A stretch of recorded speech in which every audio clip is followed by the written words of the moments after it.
거울을 보다가 문득 낯선 노인이 서 있는 것 같아 깜짝 놀랄 때가 있으시죠? 흰머리는 염색을 해도 금세 희끗희끗 올라오고 눈가와 이마에 깊게 패인 주름은 다리미로 펴고 싶을 만큼 야속하기만 합니다. 젊을 때는 밤을 새워도 끄떡없던 체력이 이제는 계단 몇 개만 올라도 숨이 차고 무릎이 시큰거립니다. 이럴 때마다 우리는 내가 이제 다 됐구나, 쓸모없는 늙은이가 되었구나 하며 한숨을 푹 내쉬곤 합니다. 세월이 도둑처럼 내 젊음을 훔쳐간 것만 같아 억울하고 점점 작아지는 내 모습이 초라하게 느껴져 밤잠을 설치기도 하셨을 겁니다. 하지만 여러분, 너무 서글퍼하지 마세요. 우리가 늙어가는 것은 단순히 낡아 빠지는 것이 아니라 인생의 맛이 제대로 들기 시작했다는 증거니까요. 떫은 감이 홍시가 되려면 찬 바람도 맞고 서리도 맞아야 하듯 우리도 모진 세월을 견디며 비로소 깊고 달콤한 사람이 되어가는 중입니다. 안녕하세요. 우리네 인생을 이야기하는 인생 이야기 마당입니다. 오늘은 수천 년 동안 수많은 사람의 스승이었던 공자님의 말씀을 통해 나이 들매 진정한 가치와 품격에 대해 함께 이야기해 보겠습니다. 공자님은 인생의 단계를 참 멋지게 표현하셨습니다. 혹시 이순이라는 말 들어보셨나요? 공자님은 나이 60이 되면 이순, 즉 귀가 순해진다고 했습니다. 젊을 때는 누가 내 험담을 조금만 해도 화가 치밀어 오르고 내 생각과 다른 말을 들으면 얼굴부터 붉어지곤 했죠. 세상이 내 뜻대로 안 되면 답답해서 가슴을 치기도 했습니다. 하지만 60이 넘고 산전수전 다 겪고 나니 어떻습니까? 그래, 저 사람은 저런 사정이 있겠지, 세상 일이 다 그런 거지 하며 허허 웃어넘길 수 있는 여유가 생기지 않으셨나요? 그게 바로 귀가 순해진다는 뜻입니다. 남의 말에 쉽게 상처받지도 않고 꼬투리 잡지도 않고 물 흐르듯 받아들일 수 있는 넓은 마음. 이건 젊은 사람들은 죽었다 깨어나도 흉내낼 수 없는 우리 어르신들만의 능력입니다. 그리고 공자님은 70살을 종심이라고 했습니다. 마음 가는 대로 행동해도 법도에 어긋나지 않는다는 뜻인데요. 참 멋진 말 아닙니까? 젊을 때는 억지로 참고 남들 눈치 보느라 하고 싶은 것도 못하고 살았습니다. 하지만 이제는 굳이 애쓰지 않아도 내 마음이 시키는 대로 해도 그게 다 이치에 맞고 남에게 피해주지 않는 경지에 이른다는 것입니다. 평생을 가족을 위해 희생하고 성실하게 살아온 습관이 몸에 배어서 이제는 그냥 숨 쉬듯 자연스럽게 행동해도 그게 바로 어른의 품격이 되는 것이지요. 오래된 나무가 아무렇게나 가지를 뻗은 것 같아도 그 자체로 예술 작품이 되는 것과 같습니다. 그러니 여러분, 주름살 좀 늘었다고 기죽지 마십시오. 그 주름 하나하나가 다 훈장이고 우리가 치열하게 살아낸 증거입니다. 우리는 늙어서 쓸모없어지는 게 아니라 잘 익은 장마처럼 깊어지고 있는 것입니다. 나이 들면서 우리가 가장 경계해야 할 것이 하나 있습니다. 바로 고집이라는 녀석입니다. 흔히들 내가 이 나이 먹도록 이렇게 살아왔는데 이제 와서 뭘 바꾸나 하고 말씀하시곤 합니다. 평생을 지켜온 내 방식이 있고 내 생각이 옳다는 확신이 있다 보니 남의 말이 귀에 잘 안 들어오기 마련입니다. 자식들이 아버지, 요즘은 그렇게 안 해요. 어머니, 그건 틀린 말씀이에요 라고 하면 버럭 화부터 나지 않으시나요? 머리에 피도 안 마른 것들이 감히 나를 가르치려 들어? 하는 생각이 들면서 말입니다. 그런데 여러분, 공자님은 아주 무서운 말씀을 하셨습니다. 잘못이 있다면 고치기를 꺼리지 말라. 이 말은 젊은 사람들에게만 하는 잔소리가 아닙니다. 오히려 우리 같은 노인들이 가슴에 새겨야 할 명언입니다. 나이가 들수록 우리는 굳어지기 쉽습니다. 몸도 굳고 생각도 굳습니다. 잘못된 걸 알면서도 자존심 때문에 혹은 노인네 체면이 있지 하면서 억지를 부리게 됩니다. 하지만 진짜 어른은, 진짜 품격 있는 노인은 내 잘못을 쿨하게 인정할 줄 아는 사람입니다. 예를 들어 볼까요? 평생을 가부장적인 남편으로, 무서운 아버지로 살아오신 분들이 계십니다. 옛날에는 다 그랬으니까 그게 가장의 권위인 줄 알고 사셨겠지요. 하지만 시대가 바뀌고 자식들도 다 컸습니다. 이제 와서 보니 내 말 한마디에 아내가 상처받고 자식들이 나를 어려워해서 슬슬 피하는 게 느껴집니다. 이때 내가 원래 이런 사람이야 하고 끝까지 고집을 피우면 결국 고립된 섬처럼 외롭게 늙어갈 뿐입니다. 하지만 내가 그동안 가족들 마음을 몰라줬구나. 내가 틀렸구나 하고 깨닫는 순간 바로 행동을 바꾸는 것이 용기입니다. 여보, 내가 그동안 말 함부로 해서 미안해. 얘야, 아비가 생각이 짧았다. 이 한마디 하는 게 뭐 그리 어렵습니까? 죽기보다 싫으신가요? 아닙니다.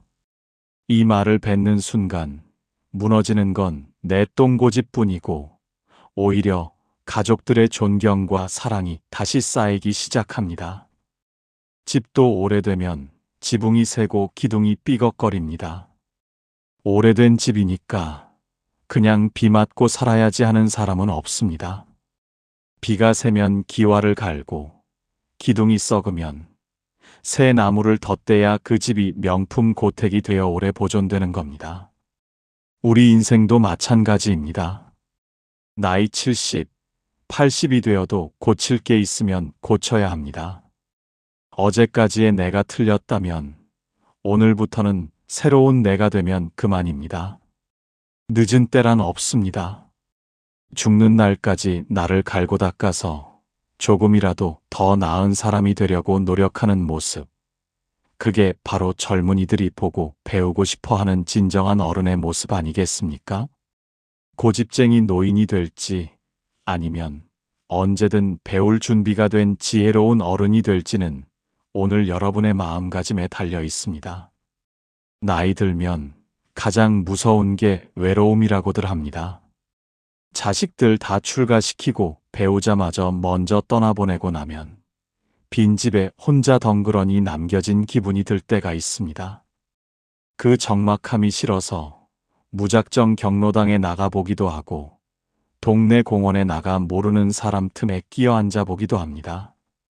그런데 사람 사는 곳이 다 그렇듯 거기라고 마냥 좋기만 하던가요? 누구네 집자식 자랑, 며느리 흉보는 소리, 억지 부리는 사람, 편 가르고 싸우는 사람들. 듣고 있으면 머리가 지끈거리고 내가 이 나이 먹고 저런 꼴 보려고 여기 나왔나 싶어 회의감이 들 때도 있으실 겁니다. 그렇다고 다시 혼자가 되자니 외롭고 같이 어울리자니 피곤하고 참 이러지도 저러지도 못하는 게 우리네 현실입니다. 이럴 때 공자님이 주신 명처방이 있습니다. 바로 화의부동입니다. 남들과 사이좋게 어울리되 휩쓸리지는 말라는 뜻입니다. 비빔밥을 한번 생각해 보세요. 시금치, 콩나물, 고사리가 한데 어울려 맛있는 밥이 되지만 각각의 맛과 색깔은 그대로 살아있지 않습니까? 다 뭉개져서 죽이 되어버리는 게 아닙니다. 우리 인간관계도 그래야 합니다. 사람들과 웃으며 인사하고 덕담은 나누되 내 주관과 품격은 딱 지키고 있어야 합니다. 남들이 남 흉본다고 나도 덩달아 맞장구 치고 남들이 쓸데없는데 돈 쓴다고 나도 따라하고 이렇게 줏대 없이 휩쓸리는 걸 공자님은 부한회동이라 하며 가장 경계했습니다. 김영감, 그거 좋대. 우리도 사자. 할 때 나는 됐네. 자네나 많이 하게. 하고 웃으며 거절할 줄 아는 배포가 있어야 합니다. 남들이 다 예라고 할 때 아닌 건 아니라고 생각할 줄 아는 소신이 있어야 합니다. 외로움을 달래려고 아무하고나 어울리며 내 품격을 깎아먹지 마세요. 안 맞는 사람들과 억지로 어울려 스트레스 받느니 차라리 고고한 학처럼 혼자서 책 읽고 산책하는 게 100번 낫습니다. 진짜 친구는 내 비위를 맞추는 사람이 아니라 서로 다름을 인정하고 존중해주는 사람입니다. 나이 들수록 사람 욕심을 버려야 합니다. 내 곁에 사람이 북적거린다고 행복한 게 아닙니다. 단 한 명이라도 마음 통하는 벗이 있다면 성공한 인생이고, 설령 그게 없다 해도 나 자신과 사이좋게 지내면 됩니다. 세상 풍파에 이리저리 흔들리는 갈대가 되지 마세요. 뿌리 깊은 나무처럼 사람들과 어우러지되 홀로 우뚝 서 있는 여러분의 모습이 진짜 어른의 모습입니다.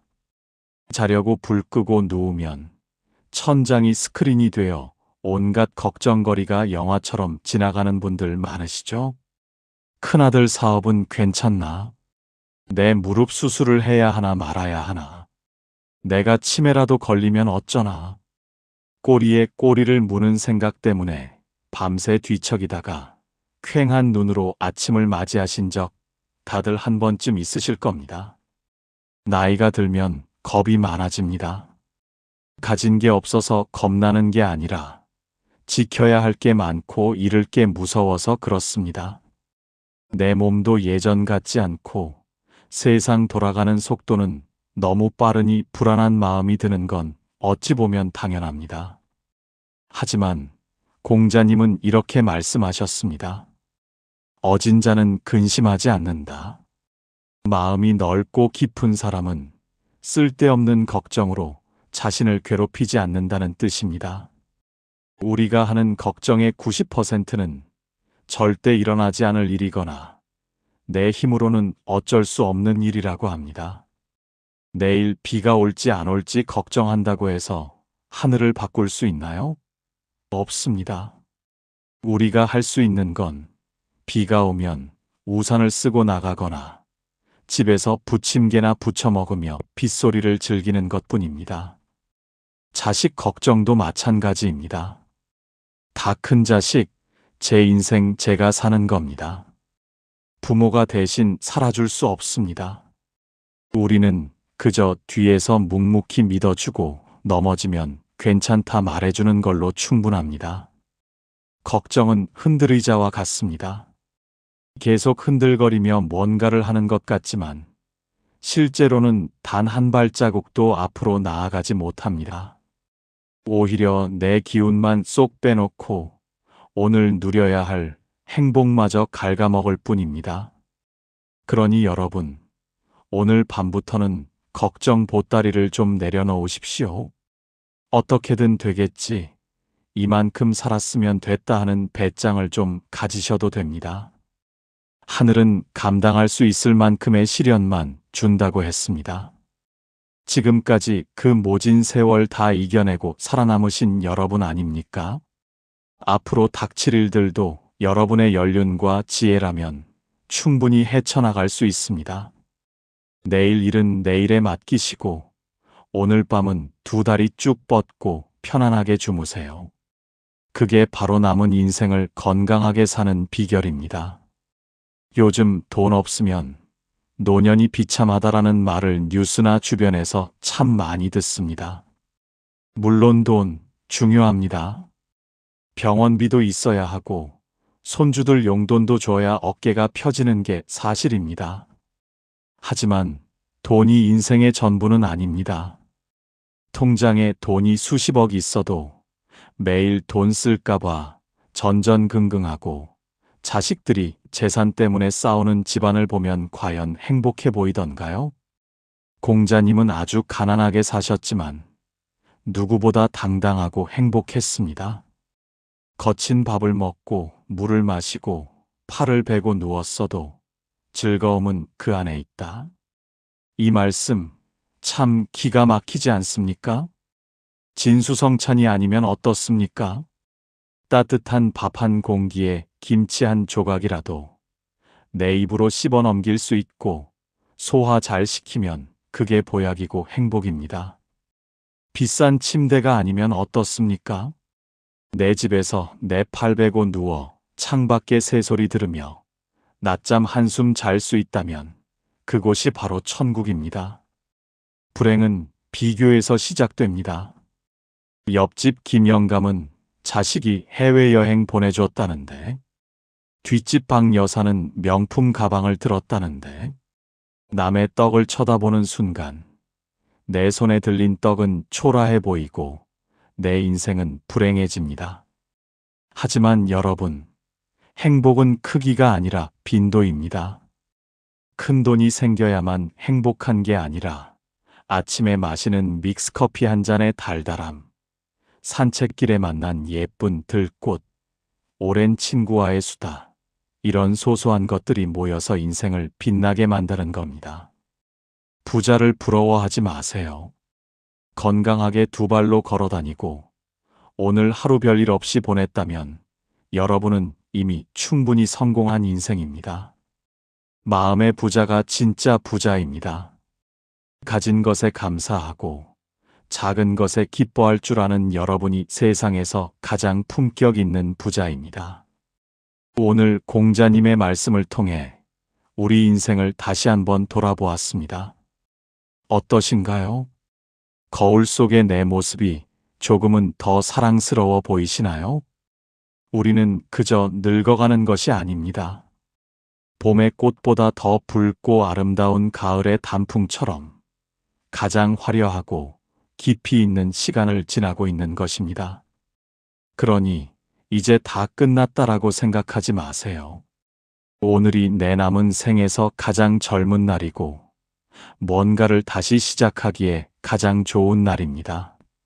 남들 눈치 보지 말고 고집 부리지 말고 걱정 없이 오늘 하루를 마음껏 즐기세요. 여러분의 그 깊은 주름과 은빛 머리카락은 부끄러움이 아니라 치열하게 살아온 자만이 가질 수 있는 아름다운 훈장입니다. 부디 스스로를 귀하게 여기며 남은 인생을 품격 있게 가꾸어 가시길 바랍니다. 오늘 들려드린 이야기 어떠셨나요? 마음이 조금 편안해지셨다면 구독과 좋아요로 응원해 주세요. 여러분의 따뜻한 댓글은 제게 큰 힘이 됩니다. 인생 이야기 마당은 다음에도 더 깊이 있는 이야기로 찾아오겠습니다. 오늘 밤도 편안하고 행복하게 주무세요. 감사합니다.